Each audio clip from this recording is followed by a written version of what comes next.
대한민국의 경기가 불황입니다. 네, 지속적으로 윤 정부가 만들어진 이후에 경기가 호황인 적이 없었는데 아주 호황인 곳이 있었어요. 정치 장사. 네. 여의도와 용산의 정치 장사는 그야말로 극적 호황이었습니다. 네. 그것도 기존에 있는 업자가 물러간 자리에 생태 파괴자가 나타남으로 인해 갖고 장사 질서가 완전히 새로워지는, 네. 좋게 말하자면 자유화된, 네, 그런 시장이 열려 있었다는 게 지금 확인이 되고 있습니다. 어저께 진짜 거의 뭐 한 달, 1년에 나올까 말까 엄청난 폭로가 빵 세 군데서 터졌고요. 이제 대한민국의 전국은 자, 용산 거래냐, 창원 거래냐, 누가 더 진한 거래였고 돈이 많이 오갔을까, 대가가 오갔을까를 놓고 싸우고 있습니다. 중요한 건 뭐다? 둘 다 김건희가 있다는 거죠. 네.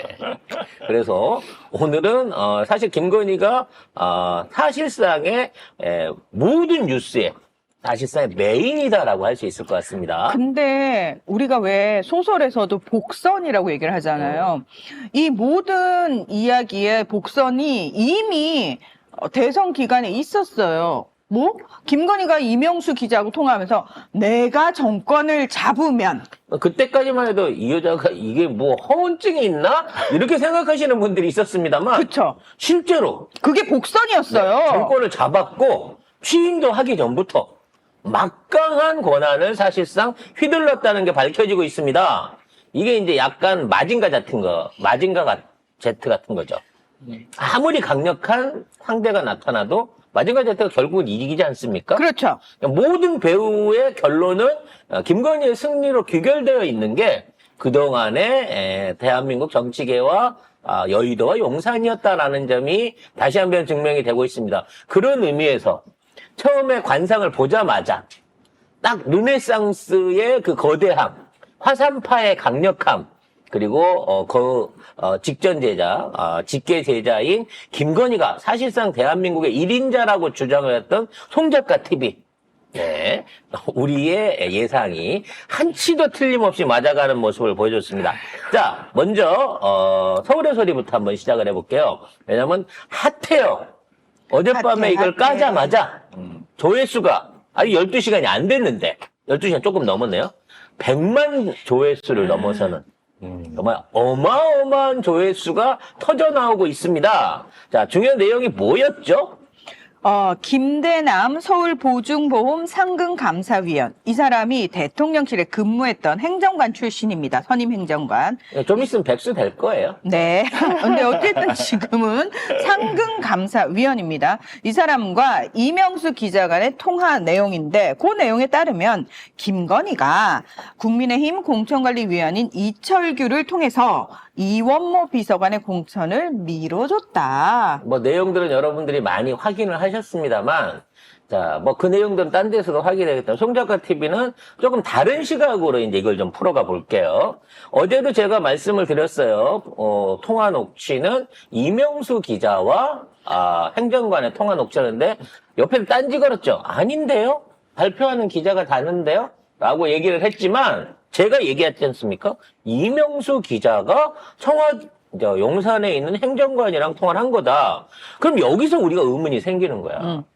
이게 작년부터 이루어진 통화라고 치면 1년간 걸쳐서 통화를 했다고 그러죠. 이미 작년이면 이제 집권이 그 1년 반 가까이 지난 상황이었기 때문에 이미 이명수라는 이름은 절대 저는 그 김건희의 최고의 악이자 사실상의 죽여마땅한 대역자인인데 어떻게 용산에서 일을 하는 행정관이, 그것도 현직 행정관이 이명수라는 사람의 정체를 알고도 1년 동안 이런 얘기를 할 수 있으며 이런 공천에 관련된 내밀한 얘기들을 할 수 있었을까? 이게 제일 큰 메시지인 거예요. 그게 사실 궁금한 거죠. 왜냐하면 이명수 서울의 소리. 사실 저쪽에서 가장 기피해야 되는 그렇죠. 인물이고 곳이잖아요. 아니 반대로 얘기하면 그거잖아. 민주당 측 사람이 가세연하고 계속 통화를 한다? 그렇지. 그러면서 같이 방송을 하는 거랑 마찬가지인 거예요. 그래서 지금 뒤집혔어요. 이것 때문에 난리가 났습니다.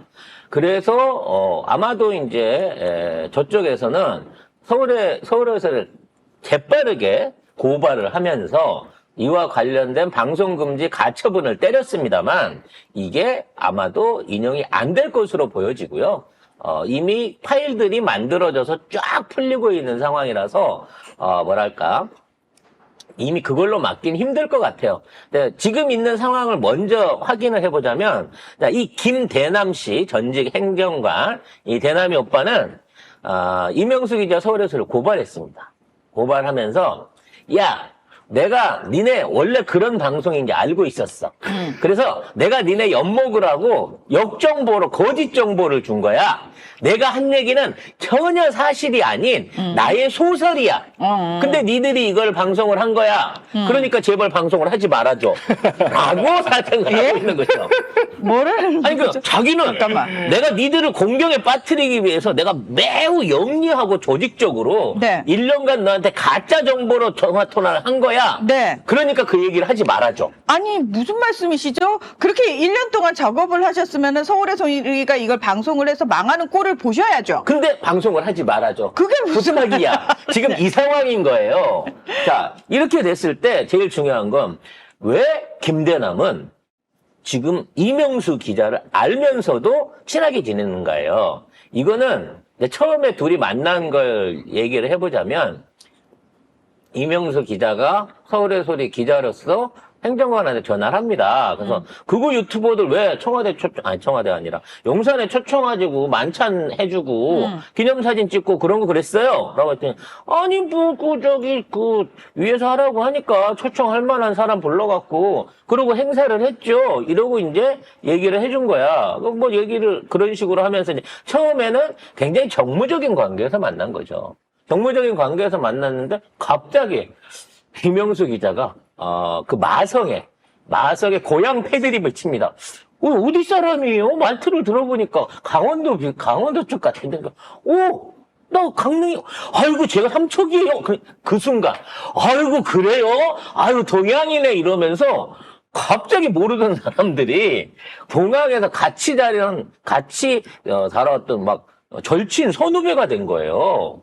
그래가지고 막 자기가 쓸데없는 그 자료부터 시작하고 다 내줍니다. 그 이명수 기자는 이 사람 좀 이상한데? 자기도 얼떨떨한 거야. 이 정도까지 왜 받아주지? 라고 하면서 이거를 보도를 해가지고 깝니다. 이 용산 대통령실을 스트레스에 제보를 하죠. 예, 이거 처음에 어디 분이냐, 우리 강원도 쪽 사람 같은데, 내 강릉이야, 강릉 강원도. 내가 삼척이에요. 이러면 다른 거 아니에요? 강릉하고 삼척은 좀 다르지 않나? 나도 저 광주인데요. 그런데 어디 모르겠어. 장성 정도나 화순까지는 모르겠는데, 나 해남이요. 그런데 목포요. 그러는데, 아이고 그래요 하진 않거든요. 에이 그래도 같은 전라도고 같은 강원도 이렇게 아니, 돌아도 나 경상도야. 이러면, 나 대구야. 이러면, 나 부산인데. 이건 끝이잖아요. 근데, 대구, 난 부산이야. 이러면서. 갑자기. 확연히 있을 수도 없고, 지연이 있을 수도 없는데, 웃겨. 아니, 이걸로 이렇게 뭉쳐요, 강원도 사람은. 이렇게 특이하네요. 그래서 이와 관련한 걸로 이틀 후에 보도를 냅니다. 이거 스트레이트에 나가가지고, 한국자유촌연맹하고, 요런 데에다가 정부 지자체 보조금이 138억 원 나왔다. 요걸 나가고 나니까, 요 사람. 사진도 왼쪽에 찍어서, 요거를 냈어요. 그러면서 이 사건에 대해서 이걸 진행했던 사람이 요쪽에 앉아있는 김대남 비서관이라는 실명을 까가면서 비난을 했습니다. 그러고 난 다음에 전화를 다시 한 거야. 근데 아이고 동생 덕분에 후배 덕분에 내가 얼굴도 나가고 유명해졌어. 아니 동생이 나를 까면 깔수록 나는 이렇게 나는 이렇게 인지도가 막 올라가고 있다 이러면서 좋아합니다. 왜 좋아하지? 여기에서 김대남의 어떤 인간적인 특성이 보이는 거죠. 그러니까 우리 쪽에서 거꾸로 그걸 본 사람들이 우리 김대남이 이런 아니지. 좋은 일을 하는 거예요. 자기가 그렇게 얘기했어요. 아니 그러니까 이거를 갖고 자기가 비난을 받는 걸로 인해 갖고 조직 안에서 인정을 받을 뿐만 아니라 뭔가 관심을 끌게 된다는 거야. 즉 이 이 용산 안에는 김대남이 어떻게 여기를 들어갔는지 모르겠어요. 내가 보기에는 권성동 백이 제일 유망할 것 같은데, 강원도. 강원도라서. 아니면 이 사람이 서울대 아니니까 연대 쪽이고 토목이기 때문에, 건설 회사 쪽, 황 사장 쪽일 수도 있어요. 근데 황 사장이 꽂아줬거나 권성동이 꽂아줬기 때문에, 그 당시에 있었던 뭐 장제원이 꽂아준 부산파들이나 경찰 이쪽에서 파견은 요런 애들보다는 뭔가 좀 안정적인 자리 확보가 돼 있는 상황이었던 거고, 이런 걸 통해 가지고 보수 유튜버들 관리 잘하고 있어, 아유 우리 행정관이 고생했네, 이런 소리를 듣게 되면서 주목을 받게 된 거야, 처음으로. 그래서 야, 더 까줘. 내가 내밀하게 내줄 테니까 나를 더 유명하게 만들어줘. 이내 언론에서 까면 나는 능력 있는 사람, 일 잘하는 사람 되는 거야. 이런 차원에서 지속적으로 교류를 해왔던 것 같아요. 그러니까 이분은 자기 욕심이 있었던 거야. 뭐 대이고 나발이고 난 모르겠고. 나만큼은 돼야. 유명해지면 된다. 그러니까 유명해지면 되고, 유명해지면 되는 이유가 뭐냐면, 나 어차피 이 생활 오래 안 할 거거든. 선거 나갈 거거든. 나 선거 나갈 거거든. 그러려면 인지도 쌓아야 돼. 그렇지. 욕이라도 좋으니까 인지도를 쌓아놔야 된다는 거야. 그러니까 자기는. 근데 이게 진짜 이용 말이 저는 아니 그 욕 먹는 게 좋아 이랬거든요. 근데 정치인들은 이게 다르대요. 실제로 예를 들면 우리는 이준석을 20번 이상남 이러면서 막 놀리고, 그다음에 이 새끼는 뭐지? 뭐 양두구육한 나쁜 놈의 새끼, 뭐 입만 열면 어린 놈의 새끼가 뭘 잘못 배워가지고 뭐 이렇게 얘기를 하잖아요. 어제 저 되게 충격적인 일이 있었어요. 어제 오마이TV 출연한다고 여의도를 갔는데 저쪽에서 이준석이 이렇게 걸어가는 거야. 근데 내 옆으로 경찰관 2명이 지나가고 있었어. 경찰 딱 이렇게 옷 입고. 근데 이 새끼들이, 경찰들이 뭐라고 얘기하냐면, 이준석을 보면서 나 가서 화이팅 해주고 싶다. 저는 거기서 되게 충격을 받은 거예요. 그러니까 우리가 생각할 때 누가 이준석 같은 애를 지지해 하는데, 쟤네들한테 이준석은 와, 멋있는 정치인인 거예요. 뛰어가서 화이팅 하십시오 해주고 싶을 만큼. 그래서 반장을 하시겠네요. 근데 정치인은 어쨌든 TV에 많이 나오고 인지도 높으면은. 그래서 늘 그건 얘기했죠. 부고만 아니면 그러니까. 방송에 나오면 좋다는 거야. 그러니까. 아무튼 그래서 이미 이 김대남은 이제 그런 욕심을 갖고 있었고, 그런 차원에서 뭔가 정보적인 교류가 있었을 때 꾸준하게 이명수 기자하고 관계를 유지하면서 요거를 이용하려고 했던 거예요. 그러니까 이명수 기자가 갖고 있는 어떤 취재력과 전파력을 이용해 갖고 언젠가 한번 나도 써먹어야지라고 하는 그 기대를 갖고 둘 관계를 지속적으로 유지해 온 거죠.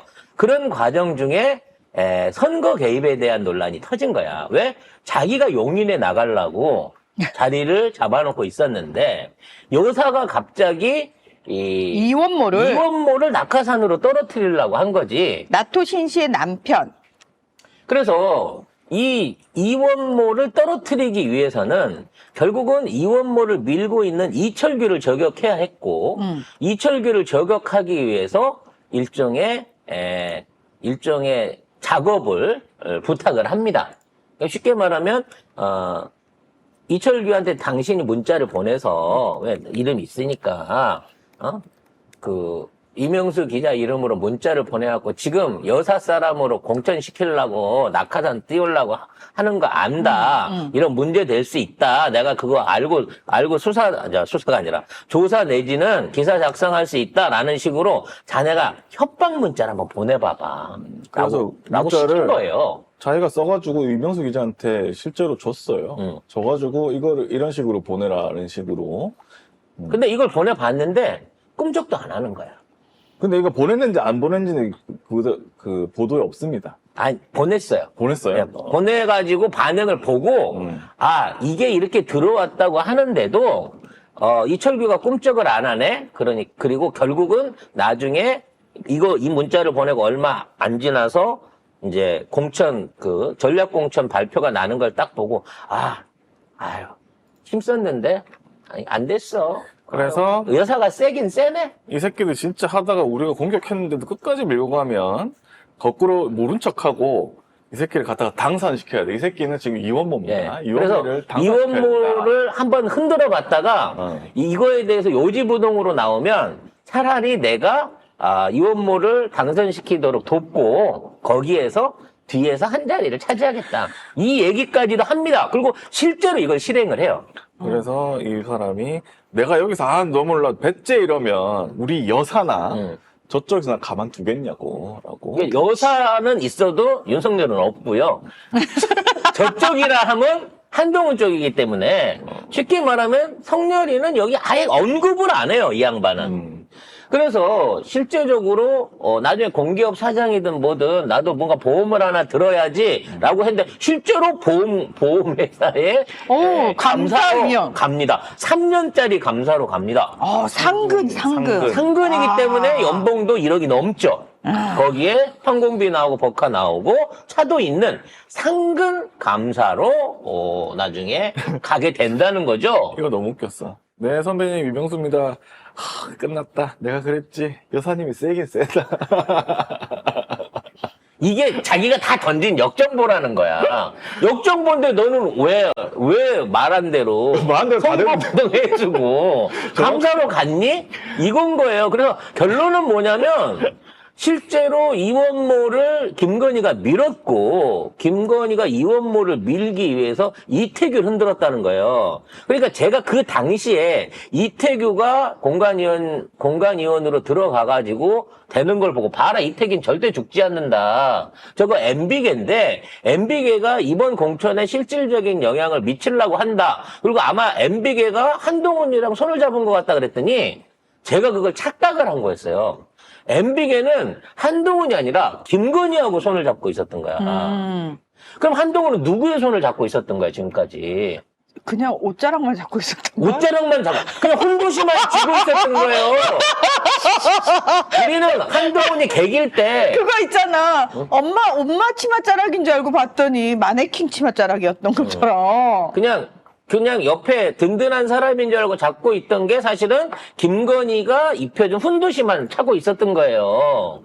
그러니까 결론적으로 MB계들을 비롯한, 그러니까 그쪽에 연루돼서 공천에 힘을 발휘했던 실세 세력들은 일부를 제외하고 전부 다 김건희한테서 밀명을 받고 있었고, 이철규가 이 과정 중에 한동훈이 쪽도 살려주고, 김건희 쪽도 살려줍니다. 그러니까 양쪽에 적절하게 배분을 하거든요.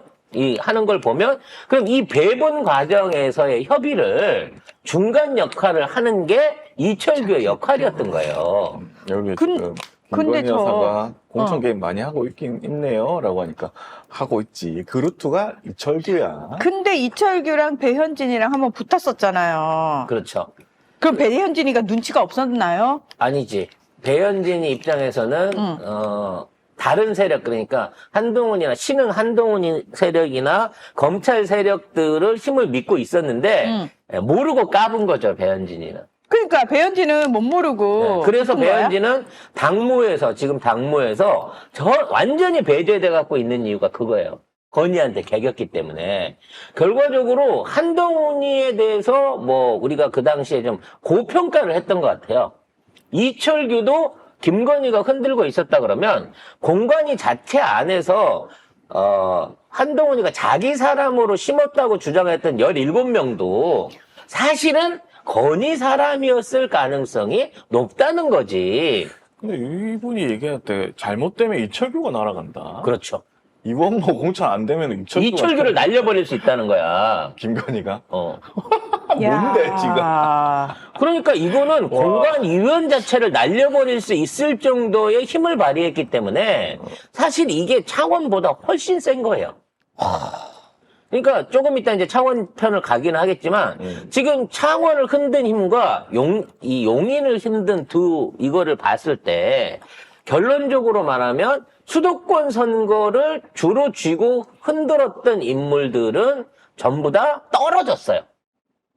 그러니까 결과적으로 지금 그 용인 4개 지역구에서 다 떨어졌거든. 그 결과가 뭐냐면 김건희가 설쳐갖고 이걸 떨어지게 만들었다는 거야.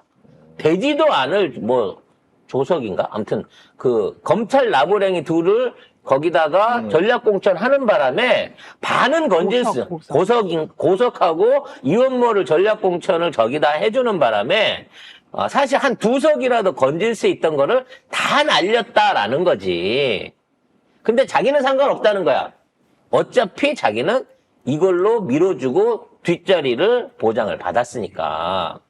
마음대로 다 됐는데 무슨 역정거야. 그러니까 이 상황에서 중요한 게 2가지가 있는 거예요. 일단 기본적으로 공천 공관위를 비선 세력인 김건희가 흔들고 있었다는 거지. 그러니까 한동훈보다 김건희가 훨씬 더 막강한 실권을 흔들고 있었다는 거고, 또 하나는 뭐냐면 거기에 따라서 떨어지거나 양보하거나 이랬던 사람들한테 이런 공기관에 낙하산을 꽂아주는 힘도 건희가 갖고 있었다는 거예요. 그러니까 공천 개입을 한 동시에 국정농단까지 같이 한다는 그렇죠. 거예요. 그 뭐든지 이것들 모든 권한들을 혼자서 다 발휘를 했다는 거야. 왜? 여기서 한마디도 어떠한 상황에서도 윤석열이 등장을 안 한단 말이야. 저쪽은 창원에서는 윤석열이 등장을 하는데 이쪽 용인에서는 누구도 윤석열을 언급하지 않아요. 그 얘기는 뭐야?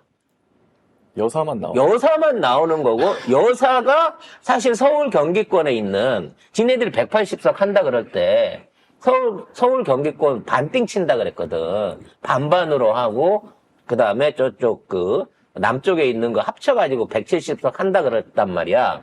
그러면 그 당시에 170석을 한다고 계산을 하면서 원모가 여기 떨어뜨리면 될 거라는 계산을 한 거 보면, 지금 있는 수도권에서 거의 전멸을 시킨 공천을 밀어붙였던 사람이 사실은 김건희였다라고 하는, 정말 민주진영에서는 정말 고마운 이 고마운 이 이적행위를 김건희가 해준 거예요. 그 말 들으니까 좀 이상하네. 응? 이상하네, 그 말 들으니까. 아니, 이게 적은 동기잖아. 그러니까, 김건희가 개입함으로 인해가지고, 이 경기권, 수도권에서의 폭망을 만드는 결과를 김건희가 다 주도를 했다는 거지, 결론적으로. 너무 고마운 일 아니겠습니까? 그래, 건이가 잘했네. 잘해준 거죠. 깜빡까지 하면 딱. 그렇죠. 그래서 거기서 날려버린 측근들을 다 날려버렸기 때문에 용산 안에서의 어떤 비서실 안에서의 지배력도 약해졌고 결론적으로 수도권 폭망으로 인해서 지금 국진당이 영남당으로밖에 남을 수 없게 됐고 그 영남당으로 남아있는 잔 찌끄레기들마저도 명태균이라고 하는 인물의 등장으로 인해가지고 또 공천장사로 이게 의혹이 확대되고 있다는 거죠. 그럼 여기 보면 명태균이나 다른 브로커들이 전혀 안 나오잖아. 깔끔하잖아. 이걸 보면 이 경남 쪽에 있는 공천 이런 것들은 자기들이 잘 모르니까 김건희의 어떤 바운더리가 아니었던 것 같아요. 그래서 그건 지역 토호나 지역에서 헤쳐먹는 애들한테 먹으라고 어느 정도 떼주고 상납을 받고 약간 거기에 이 조력을 준 것 같고 수도권 공천은 이렇게 직접 자기가 챙긴 것 같다는 느낌이 드는 거지. 근데 이거는 그러면 김건희가 이거를 개입했다는 거는 그럼 국짐 애들은 다 한다는 소리잖아. 그죠? 뭐 지금 몰랐다고 하더라도 이제 알게 된 거지. 그럼 이거 수도권에 공천 받은 사람들 싹 다 전수 수도권에 떨어진 애들, 수도권에 낙하산 간 애들은 야 이거 다 건의픽이구나라고 의심을 해볼 필요가 있다는 거지. 아니 된 애들도 아니 그러니까 된 애들이든 몇 안 되잖아. 된 애들 몇 명 없으니까 몇 명 없기는 한데 떨어진 애들도 사실은 건의 줄로 해갖고 거기 공천을 받았을 가능성이 높고 그래서 떨어진 것 같다는 느낌도 든다는 거지. 아니 이게 진짜 어떻게 똥손 이런 똥손. 그리고 떨어졌던 사람 중에 공기업으로 간 사람 100%다 이거는. 뭐 하태경 같은 애들 뭐 100%고요. 이거 어떤 형태로든 보상받은 사람 다 100%인 거야. 그러네. 근데 그 와중에 왜 김영선은 빼놨냐는 거지. 응? 아니 수도권이 아닌 게. 그러니까 애초에 김영선도 수도권에 온다 그랬잖아. 일산에 있다가 창원 간 거니까 창원서 아유 시골 애들 무섭더라야 반띵하자 그러더라야 그래가지고 지금 다시 일산으로 올라오거나 경기도로 올라고 수돗물까지 퍼먹었단 말이야. 근데 못 왔잖아. 저기 굉장히 천박한 생각, 왜냐면 김건희에 자꾸 빙의를 해서 생각을 해봐야 되니까 굉장히 천박한 생각인 것 같은데, 김건희 같은 여자들의 특징이 뭘까를 계속 고민을 해봤어요. 남미세잖아. 그래서 여자들을 기본적으로 싫어하는 것 같아요. 여자들을 기본적으로 싫어하는데 그 여자들 중에서 일단 자기가 생각했을 때 자기보다 예쁘다고 생각되거나 학벌이 좋거나 직업이 좋은 사람들. 그럼 대부분 다 싫어야 돼. 네. 그럼 거의 모든 여자들이 싫어야 되는데? 네. 누굴 좋아해? 왜냐하면 김은혜 사실 예쁘게 생겼는데 김은혜가 갑자기 이렇게 앞머리 이렇게 자르고 화장 안 하고 바보처럼 다녔잖아요. 아, 돋보이기 싫어서. 돋보이면 혼나는 거야. 여사 옆에 섰을 때 그냥 수행원 정도 수준으로 보이기 위해서. 아니, 그러니까, 그러니 배현진이 당연히 싫은 거야. 처맞을 수밖에 없는 거죠. 그런 애들 싫어. 나경원 딱 아씨, 내 들어올 줄 알았어. 저런 애들, 역시 저런 애들은 안 돼라고 김건희는 또 한 번 확신을 가졌을 거거든. 그래서 그냥 정말 천박하죠. 예, 정말 천박한 생각을 한번 해보자면 일단 기본적으로 여자는 너무 싫다. 아, 그래서 이수정 교수는 밀어줬다? 그 언니는 괜찮아. 자기 피가 안에 들어오는 사람인 거지. 그래서 아마도 이 수도권 공천에 관련된 부분, 그 다음에 윤석열이가 가갖고 이제 민생 토론회 해줬던 32군데, 그리고 중요한 거 23군데인가? 중복된 데도 있으니까요. 아무튼 뭐 23군데인가 아무튼 민생 토론에 가가지고 어떤 형태로든지 선심성 공약 던져준데 다 의심해 봐야 되고요. 그렇죠. 중요한 거 이해가 되는 부분이 생긴 거야. 응? 왜 한동훈이는 선거 유세를 가갖고 지 셀카만 찍고 왔을까? 내가 한 게 아니니까. 아니까. 내가 그런 거 아니까. 그러니까 누군지도 몰라, 사실. 사실은 별 관심도 없고 이 새끼가 당선돼도 내 편 아닌 거 알기 때문에 뭔가 선별적으로 가서 선거운동을 해준 게 아니냐. 이러려면 안 오는 게 낫지 소리 듣고 볼멘 소리 나온 데는 이거 다 건의픽이다. 라고 할 수 있는 또 하나의 어떤 그 리트머스가 나오는 거죠. 지금 많은 분들이 저의 의견에 그럴싸하다고 동조를 해주시네. 그래서 이진수, 이미자, 조배수 이런 사람들은 된다. 다들 안전하다. 주옥 같은 인물들이네요. 굉장히 안전하다. 네. 그리고 이제 건의는 늘 언제나 계획이 있지 않습니까? 비록 시작은 빈약하였으나 나중은 창대하리라라는 개념에서 지금 뭐 10개년 계획을 세워가지고 꾸준하게 미모를 깎아 올리고 있지 않습니까? 아마 이제 본인은 이제는 10년 만에 나경원을 역전했어. 뭐 요런 마음도 갖고 있을 거고 배현진 너도 5년만 기다려봐. 이런 마음으로 지금 열심히 이제 계속 지속적인 그 투자와 변화를 노리고 있지 않습니까? 그렇기 때문에 결론적으로 아까 얘기한 대로 유독 이번에 여성 공천 뭐 관련한 성비가 많이 떨어졌던 이유가 여기에서 또 설명이 되는 부분이 나오네요. 아무튼 이거는요 어마어마하게 큰 사건이고 뭐 지금 와서 사실은 내가 다 거짓말한 거야 1년 동안 가짜 통화한 거야 라고 말하기에는 너무 말한 대로 다 이루어졌고 그리고 당신도 자기 욕심이 있었잖아. 그러니까. 그거 덕보려고 이명수 기자 자기 나름대로 역으로 이용한 거 아니야. 결국 이명수 기자라는 사람의 위험성, 폭발력을 알면서도 이거를 두고 있었던 김대남 씨는 자기 정치 하려고 하다가 결국 선저를 택했죠. 국회의원보다는 공기관의 어떤 감사나 이사 자리 그걸 보장을 받았는데 자, 요게 터짐으로써 요게 다 날아간 거예요. 그래서 일단 가처분을 해놓고 고소고발을 해놓고 지금 명수 오빠한테 전화를 막 하고 있겠죠. 동상 그거 좀 내려줘서 이거 전라도인가? 고향의 정을 봐서라도 우리가 지금 그거 내려주면 안 되니? 강릉 삼척인데 너 때문에 나 잘리게 생겼어. 그거 없던 일로 해줄 수 없겠니? 라고 얘기를 하고 있는 거죠. 그래서 처음에는 그런 적 없다. 그런 얘기 한 적 없다 그랬다가 문제는 과장했다 그랬다가 이제는 실은 내가 의도적으로 한 거짓말이다 라고 주장을 하고 있습니다. 그러면서 일종의 이제 그걸 뭐라 그러냐? 또 똑같이 하는 말이죠. 잠입 취재를 당했다. 비밀 취재를 당했다. 뭐 이런 식으로 이거 거짓말하고 북한의 있어요. 공작이라고 얘기를 또 해야죠. 북한 공작이라고. 그럼 또 이명수 기자가 또 종북으로 해갖고 이걸 한 거예요? 네. 네. 그래서 그 여사님하고 7시간도 북한 공작으로 극해. 사실은 강원도가 북쪽이긴 하죠. 그러니까 삼척 출신이라고 한 것 자체가 북한 공작원이네. 그때 무장 공비하고 뭐 어떤 식으로든 관계가 있었네. 그러니까 여사님한테 접근해가지고 7시간 통화하고 와 공작원이네. 근데 이렇게 아무튼 되는 거죠. 저는 그 이명수 기자의 인간적인 매력, 아니 그 목소리에 숨어 있는 어떤 가스라이팅의 힘 이런 것들을 정말 마성의 이명수. 마성의 힘이 있는 거야. 이 사람 제 말을 하게 되면 술술술 다 털어놓고 있는 다 거예요. 불게 돼. 다 불게 돼. 그냥 자기 있는 거 솔직하게 얘기하게 되고 와. 관계를 끊을 수가 없어.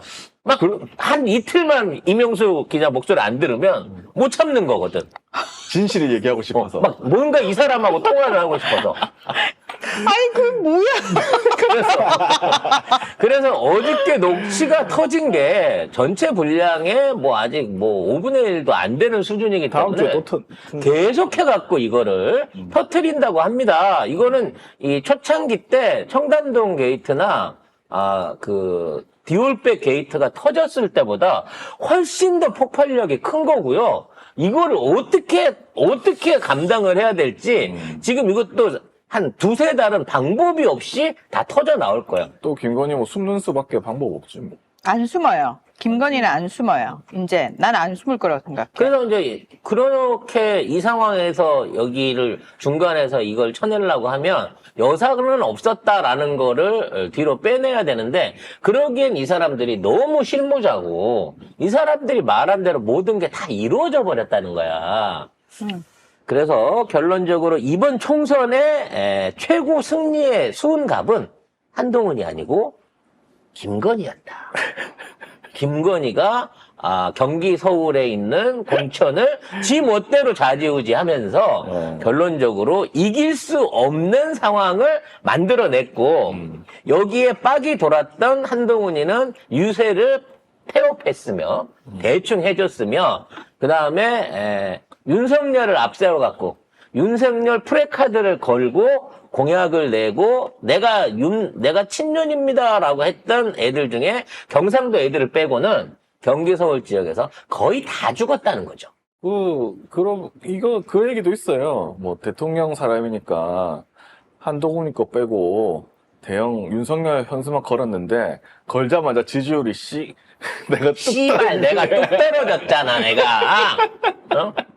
그러니까 이번 선거는 윤석열을 걸고 가면 안 되는 선거였다는 거야. 당연하죠. 근데 김건희가 지가 공천을 주고 거기 윤석열 보내가지고 공약하게 만들고 사진 찍게 만들고 프레카드 걸게 만들어가지고 경기 서울에 있는 웬만한 당선될 수 있는 접전을 할 수 있는 애들을 사그리 죽여버리는 정말 대단한 일을 김건희가 해줬다는 거죠. 그러면 국짐에서 지금 국짐이 지역당 됐잖아요. 서울, 경기 몇 명 되지도 않아가지고 당무직들도 전부 경상도 출신, 대구 출신들 싹 끌어잡고 있잖아요. 그러니까 경북당이잖아. 경북당이야. 사실 내구당이야. 그러면 어떻게 해야 되겠어요? 이번 선거에 책임을 져라. 김건희 네가 다 했네. 라고 해서 국정농단으로 해갖고 김건희를 잡아 넣어야 된다. 김건희 특검을 해야 된다. 여기에 찬성표를 던지면 된다는 거예요. 그렇지. 국진 입장에서는 나는 몰랐다. 알고 보니까 김건희 라인이었어? 이렇게 하면서. 그리고 살아남은 사람들, 수도권에 살아나는 사람들, 나는 아니다. 나는 아니다고 해. 난 김건희 공천 아니다. 난 아니기 때문에 나는 김건희가 이런 짓을 해서 우리 동료들을 다 죽이고 국진당을 이렇게 만들었다는데 용서할 수가 없다. 나는 김건희 특검에 찬성한다라고 그렇지. 할 수 있는 이런 사람이 나와야 된다는 거예요, 이제. 그런 사람이 안 나오면 다 동조자인 겁니다. 알면서도 야. 모른 척 한 거야. 이 상황에서 지금 깨춤 추고 있을 사람 한 사람 보이는데? 누구? 한동훈이? 아니지. 아니야? 한동훈도 사실은 책임이 있는 거예요, 이 점에 아니지. 한동훈은 뒤집어 씌워야지. 근데 뒤집어 씌우면 이렇게 되는 거죠. 저는 모질이라서요. 몰랐습니다. 시키는 대로 구두 신고 갑바 넣고 선거 유세장 댕기기만 했고요. 저는 힘이 하나도 없었습니다. 사실 이번 선거의 패배를 저한테 몰아씌우시면 안 돼요. 저는 건의가 그렇게 망쳐놓은 상황에서도 100석이 넘게 제가 건져 올렸지 않습니까? 그래. 라고 얘기를 해야 되는 거죠. 그렇게 얘기하겠지. 그렇지. 그러면서 이 책임을 윤석열과 김건희가 져야 됩니다. 라고 얘기를 하는 거예요.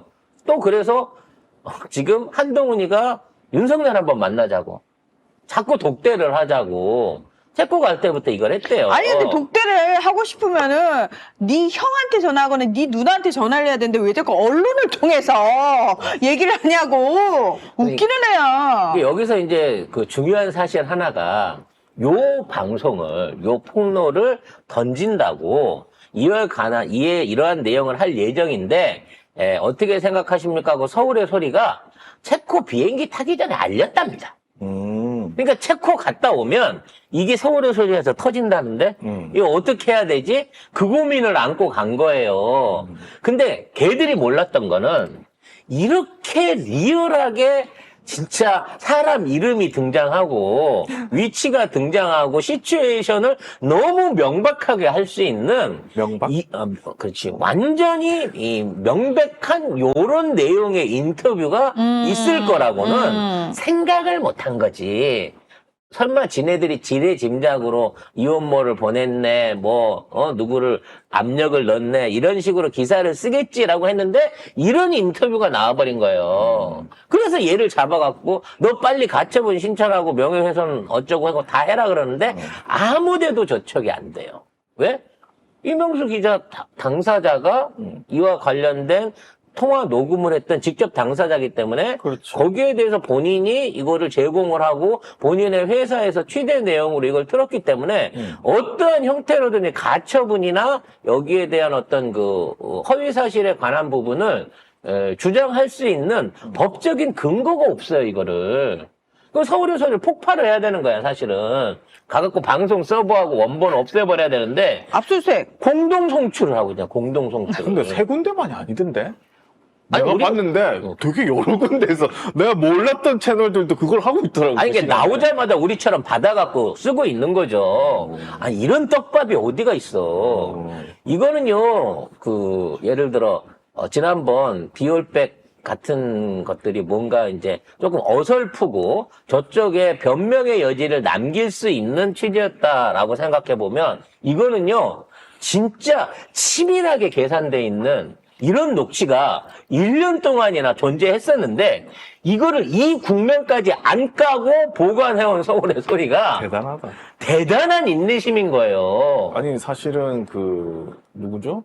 그 목사님 최재형 목사님도 1년 된 거잖아요. 그렇지. 1년 뒤에 깐 거잖아. 그런 거 보면 대단해 진짜. 그러니까 그게 한 6개월 전에 까졌다고 하면 이렇게까지 파문이 크지 않을 거예요. 근데 막 최혜병에 멍들고 거부권 행사로 멍들고 청문회에 멍들고 지속적으로 멍이 들어갔고 이제 특검법에 대한 표결을 앞두고 있는 상황에서 김건희 국정농단에 대한 특검 표결을 앞두고 있는 상황에서 이 타이밍에 절묘하게 이걸 까버린 거야.